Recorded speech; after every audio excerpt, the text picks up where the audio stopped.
ఆ జిల్లాలో మంత్రి పదవి ఎవరిని వరిస్తుంది? పార్టీ కోసం ఏళ్ల తరబడి లాయల్గా ఉన్న సీనియర్కేనా, లేక మూడో తరం వరకు ఎంపీ ఎమ్మెల్యేలుగా ఉన్న ప్రముఖ రాజకీయ కుటుంబానికా? ఇదే ఇప్పుడు ఆసక్తికర చర్చకు దారితీస్తోంది. ఇంతకీ అది ఏ జిల్లా? మంత్రి పదవి కోసం పోటీ పడుతోంది ఎవరు?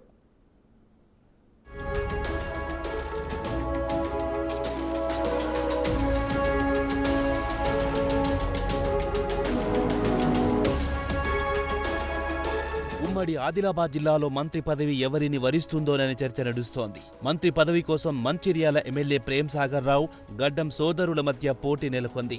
ఇరు వర్గాల మధ్య మంత్రి పదవి ఎవరిని వరిస్తుందనేది కీలకంగా మారుతోంది. ఉమ్మడి జిల్లాలో నలుగురు ఎమ్మెల్యేల్లో ప్రేమ్ సాగర్ రావు, గడ్డం సోదరుల మధ్య పోటీ ఉంది. ఒకవేళ మధ్యస్థంగా ఖానాపురం ఎమ్మెల్యే వెడ్మ బొజ్జు అభ్యర్థిత్వాన్ని పరిగణలోకి తీసుకుంటే ఎలా ఉంటుందనే ఆలోచన వచ్చినా పార్టీ పెద్దల నుంచి సానుకూలత రానట్లు తెలిసింది.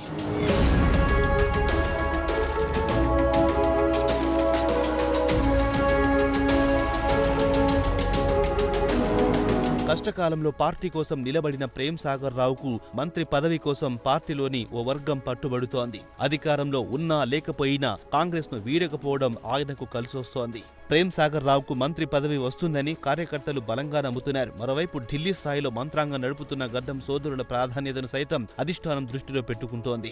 వేరే పార్టీలోకి వెళ్లి తిరిగి సొంత గూటికి చేరినా శాసనసభ ఎన్నికల్లో ఒకరికి చెన్నూరు, మరొకరికి బెల్లంపల్లి ఎమ్మెల్యేగా పోటీ చేసే అవకాశం కల్పించడంతో పాటు లోక్సభకు వివేక్ తనయుడు వంశీకృష్ణకు ఎంపీ టికెట్ ఇవ్వడం, ఎంపీగా గెలవడంతో ఇప్పుడు ఆ కుటుంబానికి మంత్రి పదవిపై చర్చ నడుస్తోంది. మరోవైపు ఆ కుటుంబానికి మంత్రి పదవి ఇవ్వడాన్ని ఓ వర్గం వ్యతిరేకిస్తోంది.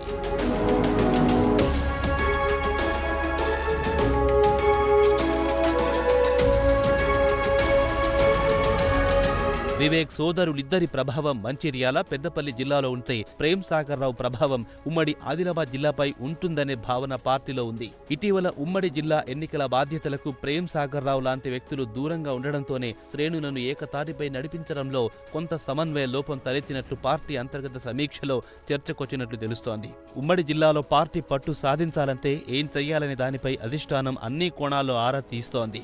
జిల్లా, నియోజకవర్గం, మండల స్థాయిలో పార్టీ కోసం అంకిత భావంతో పనిచేసే వారికి వెన్నుదన్నుగా నిలవాలని భావిస్తోంది. అందరినీ సమన్వయంతో ముందుకు తీసుకెళ్లే నేతలు ఎవరైనా దానిపై అంతర్గతంగా అభిప్రాయ సేకరణ జరుగుతోంది. మరోవైపు ప్రేమ్ సాగర్ రావుకు మంత్రి పదవి దక్కకపోతే గాంధీ భవన్ను నమ్ముకున్న సీనియర్లు, లాయలిస్టులకిచ్చే సందేహం ఏంటి అనే రచ్చ రాజుకోవడం ఖాయమని జిల్లాలో జోరుగా చర్చించుకుంటున్నారు. చూడాలి మరి మంత్రి పదవి ఎవరిని వరిస్తుందో.